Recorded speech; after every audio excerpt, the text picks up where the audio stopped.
Welcome into the DNVR Avalanche Weekly Breakdown presented by Green Mountain Dental Group.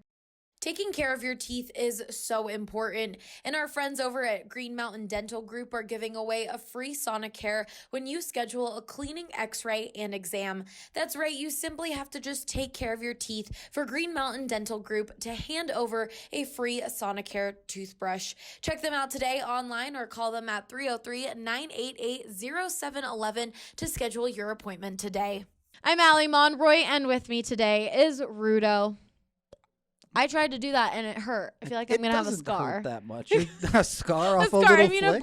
I mean a bruise. You're not cut out for this hockey life. I really don't think I am.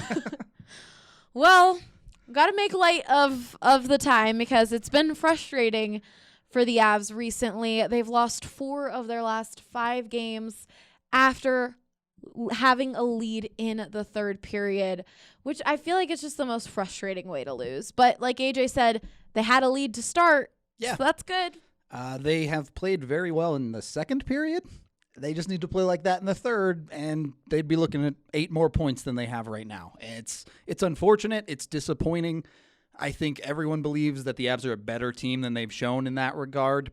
But at the same time, these things happen sometimes. Clearly, something to work on for the Avs. Needs to be better. I'm not ready to panic yet. We'll put it that way. I feel like with such a long season, of course, slumps happen for teams. And the Avs could have been in a serious slump with all the injuries they had. So to have it now, it's not as bad with players getting healthy. But Cale Makar did make his return to the ice after missing 8 games on Friday, and he looked rusty.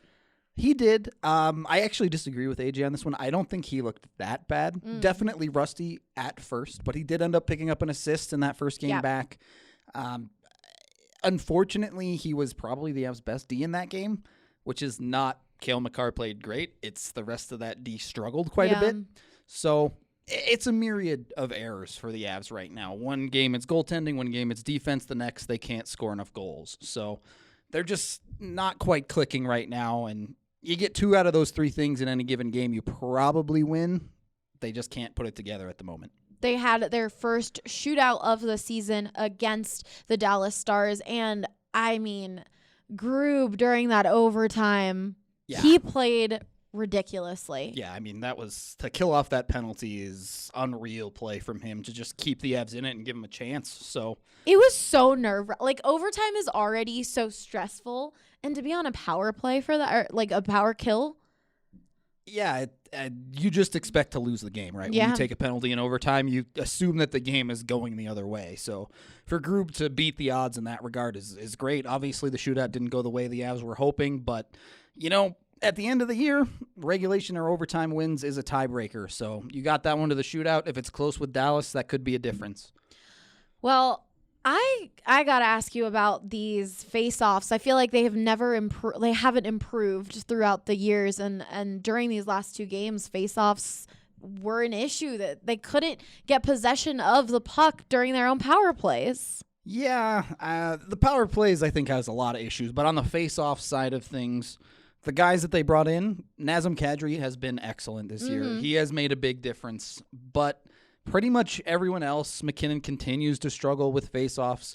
Comfer and Jost have never really been great at them. Belmar was supposed to be very, very good, but he doesn't play on the power play, and he's been underperforming in the faceoff circle this year. So they're better than they were, but that's not saying much again. They're still well near the bottom of the league in faceoff win percentage. So it's I'm fine with it. I usually don't put a ton of stock into faceoffs on the power play.